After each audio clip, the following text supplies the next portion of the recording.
staff. The only permanent injury he suffered was the loss of one ear.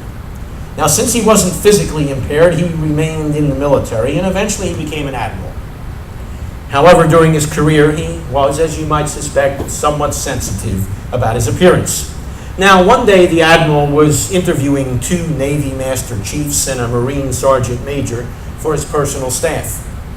The first Master Chief was a surface Navy type, and it was a great interview. And so at the end of the interview, the admiral asked him, "Do you notice anything different about me?" The Master Chief turned a little bit red and answered, "Why, yes, sir, I couldn't help but notice you're missing your starboard ear. So I don't know whether this impacts your hearing on that side." Well, at this, the admiral got very angry at this lack of tact, and he threw him out of his office. The next candidate was an aviation Master Chief, and when asked the same question at the end of the interview, he answered, "Well, sir, you seem to be short one ear." And, of course, the admiral tossed him out also. The third interview was with the Marine Sergeant Major. He was articulate, he was extremely sharp, and he seemed to know more than the 2 Master Chiefs put together. Now, the admiral really wanted to hire this guy, but he went ahead with that same question. "Do you notice anything different about me?" To his surprise, the Sergeant Major said, "Yes, sir, you wear contact lenses."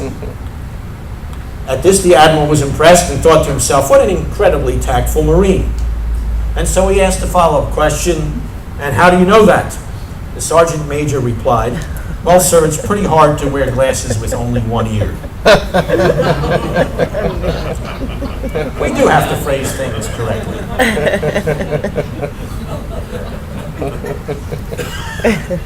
So get the message right and get it phrased right.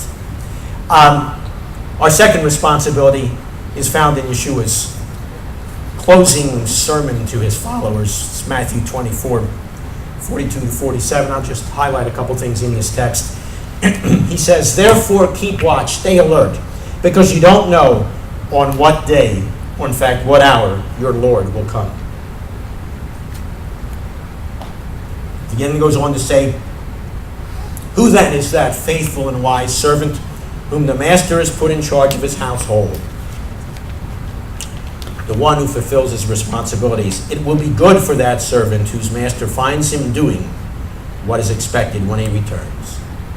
In other words, friends, we are not to be going around looking for signs and counting days and hours and making predictions that are going to make us look foolish, so that we can retract the predictions and recalculate the days and the hours. We're supposed to be doing what God told us to be doing.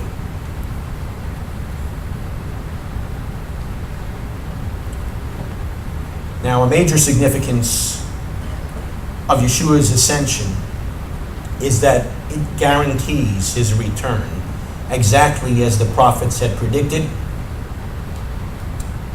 with the attendant consequences for us. But there's another equally important implication of his ascension. It not only guarantees his return, it grants us his resources, because the ascension clearly established his sovereignty. In the text that we used in our Tefillat HaKadash this evening, it says, "He raised him from the dead." And listen carefully to what we said. "And seated him at his right hand in the heavenly realms, far above all rule and authority, power and dominion, above every title." So, in quoting Isaiah 45, verse 23, and you'll be reminded of this because it's part of the Elenu, the rabbi of old, Rav Shaul, goes on to say, "So God raised him to the very heights of heaven and gave him a name which is above every other name." And in Jewish tradition, name is important, remember? We refer to God as what, usually? Hashem.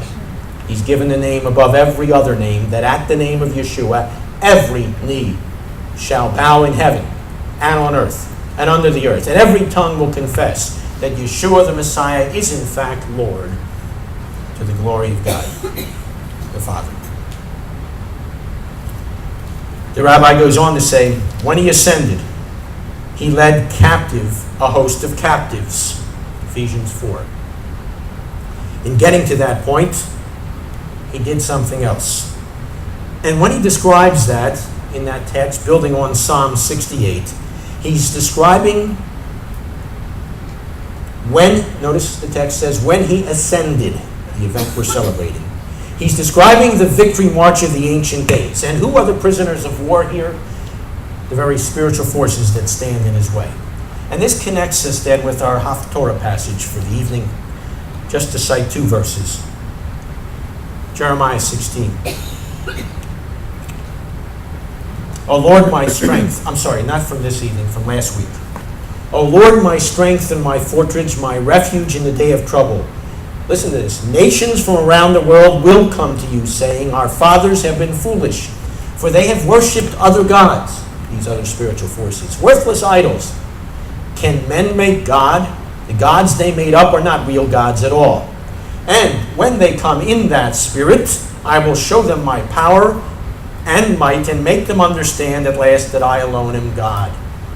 This refers to the return of the Messiah in the fashion built on the victory he won. Goes on to say, Jeremiah 17, but our refuge is your throne, eternal, high and glorious. Lord, you alone can heal me. You alone can save us. My praises are for you alone. That's the kind of stuff that results as a result of his ascension and the victory in which he displayed over the spiritual forces that stood in opposition. Look, picture the scene if you would. Imagine all the forces of evil trying to keep Yeshua in the grave. And then imagine all the forces of evil trying to prevent him from ascending through their very sphere, so to speak. God's mighty power, as we recalled in our Tefillot HaBrit. God's mighty power shattered those very forces as Yeshua rose and ascended through their very strongholds and fortresses. That was the victory march that is described. Their domain had been defeated, their dominance had been demolished, and therefore we can go in and live in light of that grand victory that was won for us. Friends, this is the time, the season, perhaps even the very weekend, certainly by Tuesday, of Yeshua's ascension. And it's appropriate for this time because of the several portions that precede us and that are for this evening. The scheduled readings, the story of the Jubilee year and what it pictured, ultimate redemption and restoration, Bemidbar, our wilderness journey through life, but also that honeymoon period that awaits his return as our bridegroom, in the words of John 14, and anticipated by tonight's Haftorah portion, where he talks about our betrothal, our engagement to him. And this event that we should be celebrating, it's important for us as Yeshua's followers because of its tremendous significance. It guarantees his return, as our Amida portions, both daily and weekly, remind us. He's the one who returns his presence to Zion.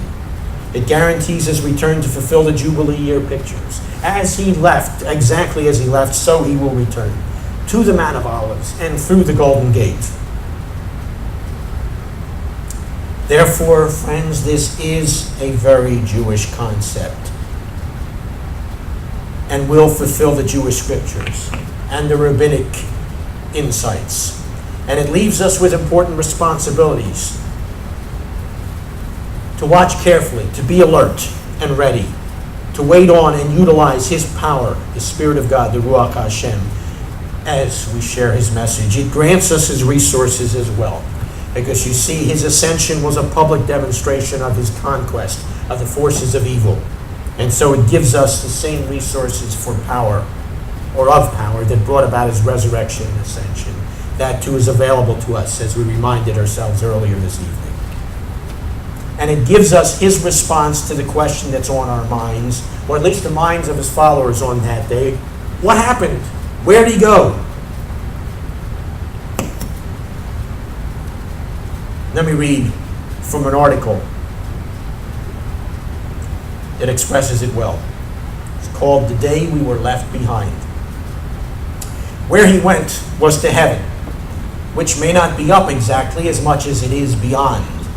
And what he went there to do was to finish what he had begun with us and for us. It was not enough. It was not enough that through him God was born into a human body. That was just his Christmas gift to us. His ascension gift was that through that human body, that through him, that human body returned to God. By presenting his own ruined, risen body to be seated at the place of supreme authority, Yeshua imported flesh and blood into those holy precincts for the very first time. He paved the way for us, so that when we arrive there later, everyone will not be quite so shocked by us. He restored the goodness of creation, and ours in particular. By ascending bodily into heaven, he showed us that flesh and blood are good, not bad. They are good enough for Yeshua. They're good enough for heaven. They're good enough for God. And by putting them on, talking about flesh and blood, and keeping them on, Yeshua has not only brought God to us, he has brought us back to God. Isn't that incredible?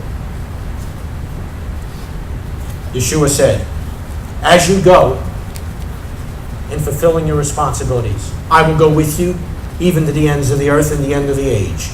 But he also said, as our Brit Chadashah text conclude in Revelation 22, yes, I'm coming soon.